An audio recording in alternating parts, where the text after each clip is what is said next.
Hello বন্ধুরা, কেমন আছো সবাই? ভবিষ্যতে যদি কখনো এমন একটা পরিস্থিতি চলে আসে যখন দেখা গেল পৃথিবী মানুষের বসবাসের অযোগ্য হয়ে উঠেছে, তখন মানবজাতিকে সমগ্র মহাকাশের ভিতর থেকে অন্য একটা গ্রহ খুঁজে বের করতে হবে, যাতে সেই নতুন গ্রহের মধ্যে মানবজাতি নতুন করে তাদের জীবন শুরু করতে পারে। বাস্তব জীবনে কখনো এমনটা হবে নাকি ঠিক নেই, কিন্তু এমনই একটা ঘটনা থেকে তৈরি আজকের এই সিনেমা ইন্টারস্টেলার। 2014 সালে মুক্তি পাওয়া এই অ্যাডভেঞ্চার সায়েন্স ফিকশন মুভির আইএমডিবি রেটিং 5.6, যেটা তৈরি করতে খরচ হয়েছিল 16,50,00,000 US ডলার। আর টোটাল বক্স অফিস কালেকশন হলো 70,18,00,000 US ডলার।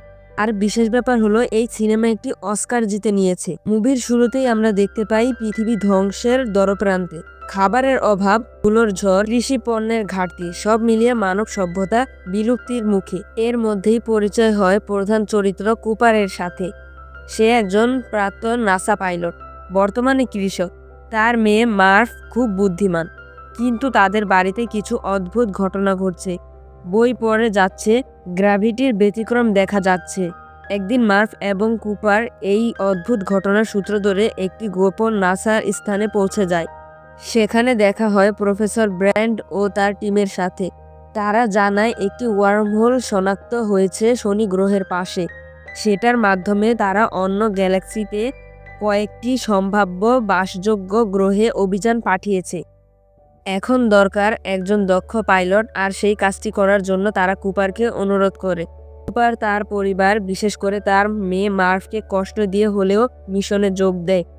আগেই বলে রাখি, নাসা কিছু বছর আগে 3জন বিজ্ঞানীকে ওই ওয়ার্মহোলের ভিতরে পাঠিয়েছিল নতুন 3টি আলাদা গ্রহ খোঁজার জন্য।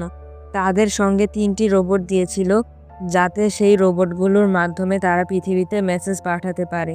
তারা 3জনই পৃথিবীতে মেসেজ পাঠিয়েছে, যার ফলে কুপার, ডক্টর ব্র্যান্ড, রিমিলি ডয়েল আর 2টি রোবট ট্রান্স আর কেস রওনা হয় সেই অজানা জগতে। তারা ইন্ডিউরিস নামে এক বিশাল মহাকাশযান করে রওনা দেয়। প্রথমে তারা যায় মিলারের গ্রহে। ওই 3জন ব্যক্তির একজন হচ্ছে মিলার। এই গ্রহের একটি সমস্যা হলো এটা এক বিশাল ব্ল্যাক হোলের খুব কাছাকাছি, তাই এখানে সময় একেবারে আলাদা। সেখানে 1 ঘন্টা থাকলে পৃথিবীতে কেটে যায় 7 বছর। তারা যখন ওই গ্রহে নামে তখন তাদের চারপাশে শুধুমাত্র জল। তারা সেখানে কিছুটা খোঁজাখুঁজি করার পর দেখতে পেল মিলানের স্পেসশিপ। হঠাৎই তাদের নজর গেল এক বিশাল তরঙ্গের উপর, যা আসলে একটা জলোচ্ছ্বাস বা ঢেউ।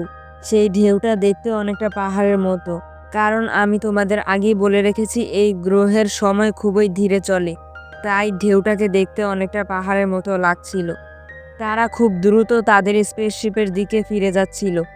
তারা 3জনই স্পেসশিপে উঠে গেল, কিন্তু সেই ঢেউয়ে ডয়েল মারা গেল।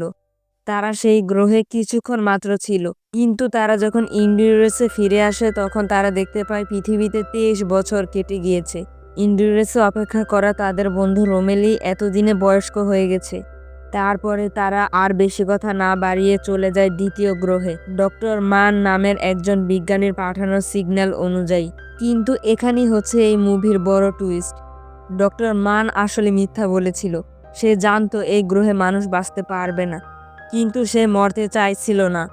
তাই সে ভুয়া সিগন্যাল অথবা মিথ্যা সিগন্যাল পাঠিয়েছিল, যেন কেউ এসে তাকে উদ্ধার করে। কুপার যখন সেই গ্রহে যায় তখন সে ডক্টর মানকে দেখতে পায়। ডক্টর মান এতটাই মরিয়া হয়ে উঠেছিল যে কুপারকে খুন করতেও সে একবারও দ্বিধাবোধ করেনি। শেষে ডক্টর মান নিজের ভুলে একটি স্পেসশিপ উড়াতে গিয়ে নিজেই মারা যায়, কারণ সে স্পেসশিপ উড়াতে পারতো না।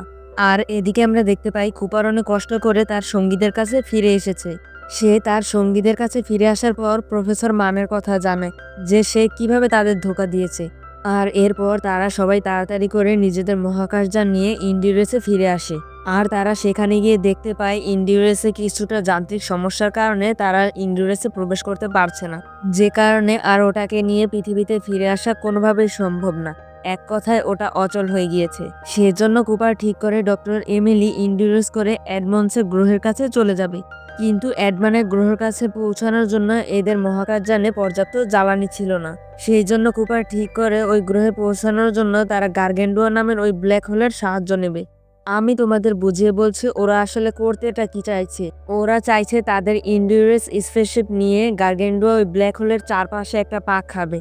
এইভাবে গার্গেন্ডুয়ার চারপাশে ঘোরার কারণে ওদের মহাকাশযান যখন একটা ভালো গতি পেয়ে যাবে, সেই গতির সাহায্যে তারা ওই এডমন্ডসের গ্রহের কাছে পৌঁছাতে পারবে। প্ল্যান অনুযায়ী তারা গার্গেন্ডুয়ার চারপাশে ঘোরার সময় কুপার যে মহাকাশের যানে থাকতো সেই মহাকাশযানটাকে আলাদা করে ব্ল্যাক হোলের ভিতরে নিক্ষেপ করে দেয়। কারণ কুপার জানতো এই মুহূর্তে মহাকাশযানের ওজন যতটা কম হবে তারা ততটা বেশি শক্তি পাবে। তাই সে নিজের জীবনকে স্যাক্রিফাইস করে দেয়।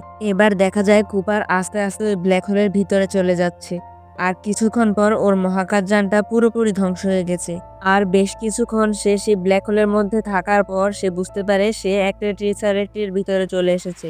সে সেখানে যাওয়ার কিছুক্ষণ পর সে বুঝতে পারে এই জায়গাটা একটা ভবিষ্যতের মানুষরা বানিয়েছে। আর সেই জায়গাটা 5 ডাইমেনশনাল একটি জায়গা। এখানে সময়কে হাত দিয়ে ধরা যায় আর আগে পিছে করে অতীত বা ভবিষ্যতে যাওয়া যায়। এবার কুপার খেয়াল করে এই পুরো জায়গাটা একটা বইয়ের লাইব্রেরির মতো লাগছিল। আর ভবিষ্যতের মানুষরা এই জায়গাটাকে এই কারণে বানিয়েছিল যাতে তারা অতীতের মানুষদের সঙ্গে যোগাযোগ করতে পারে। আর এই ভবিষ্যতের মানুষরা আজ থেকে বহু বছর আগে শনি গ্রহের কাছে ওই ওয়ার্মহোলটাকে রেখেছিল, যাতে অতীতের মানুষ এই ওয়ার্মহোলের সাহায্যে নতুন একটা গ্রহ খুঁজে বের করতে পারে। এবার এই টেসারাক্টির সাহায্যে কুপার কিছুটা অতীতে গিয়ে বা সময়ের পিছনে গিয়ে সে ছোট্ট মার্ফকে দেখতে পায়। আর এখন দেখা যায় ও মার্ফের ঘরের বইয়ের লাইব্রেরির পিছনে পৌঁছে গিয়েছে। কুপার এখান থেকে মার্ফের সাথে যোগাযোগ করার অনেক চেষ্টা করছিল, কিন্তু কোনোভাবেই পেরে উঠছিল না। সেজন্য সে মার্ফের বুকশেলফে থাকা বইগুলোকে আস্তে আস্তে নিচে ফেলতে শুরু করে। আর এটা সেই সময়ের ঘটনা যখন মার্ফ মনে করতো তার ঘরের মধ্যে একটা ভূত আছে, যেই ভূতটা ওর বইগুলোকে নিচে ফেলে দিত। আর এবার কুপার বুঝতে পারে সে শুধুমাত্র বাইনারি কোড বা একটা সূত্রের মাধ্যমে তার মেয়ে মার্ফের সঙ্গে যোগাযোগ করতে পারবে। আর এভাবেই তারা অতীতে নাসার গোপন জায়গায় পৌঁছে গিয়েছিল। এবার কুপার বুঝতে পারে 5 ডাইমেনশনের লোকেরা অর্থাৎ ভবিষ্যতের লোকেরা ইচ্ছা করেই এই ব্ল্যাক হোলটাকে মার্ফের ঘরের পিছনে বানিয়েছিল, কারণ তারা জানতো ভবিষ্যতে মার্ফ নাসার একজন বিজ্ঞানী হয়ে উঠবে। এবার কুপার বুদ্ধি খাটিয়ে কিছুটা ভবিষ্যতে চলে আসে। আর তখন তার মেয়ে মার্ফ একজন নাসার বিজ্ঞানী হয়ে গেছিল। আর সে পৃথিবী থেকে আসার আগে তার মেয়েকে একটি ঘড়ি দিয়ে এসেছিল। সে সেই ঘড়ির মাধ্যমে একটা কোড পাঠায়। ওই কোডটা দেওয়ার কারণে তারা নাসার একটি বড় মহাকাশযান করে পৃথিবীর অনেক মানুষকে বাঁচিয়ে অন্য গ্রহে নিয়ে যেতে পারবে। আর মার্ফকে ওই তথ্যগুলো পুরোপুরি দেওয়ার পর ওই ট্রেসার একটা সম্পূর্ণ নষ্ট হয়ে যেতে শুরু করে। আর এরপর কুপারকে তার বাকি সঙ্গীরা খুঁজে একটি হসপিটালে নিয়ে আসে। আর ওখানে জ্ঞান ফেরার পর সে জানতে পারে এখন তার বয়স 124 বছর হয়ে গিয়েছে। আসলে কুপার ওই ব্ল্যাক হোলে থাকার কারণে সেখানকার সময় অনেক ধীরগতিতে বয়ে চলছিল। আর সেই কারণেই এখন ওর বয়স আরো অনেকটা বেড়ে যায়। আর এখন ও জানতে পারে ওরা সবাই একটা মহাকাশযানের ভিতর রয়েছে। আর সে যেই কোডটা পাঠিয়েছিল সেই কোডের মাধ্যমে মহাকাশযানটা সৃষ্টি হয়েছে। আর এই মহাকাশযানটার নাম হলো কুপার স্টেশন, যেটাকে ওর মেয়ে মার্ফ তার বাবা কুপার নামে তৈরি করেছে।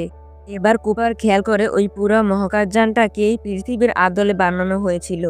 সম্পূর্ণ মহাকাশযানটাকে দেখে মনে হচ্ছে তারা এখন পৃথিবীতেই আছে।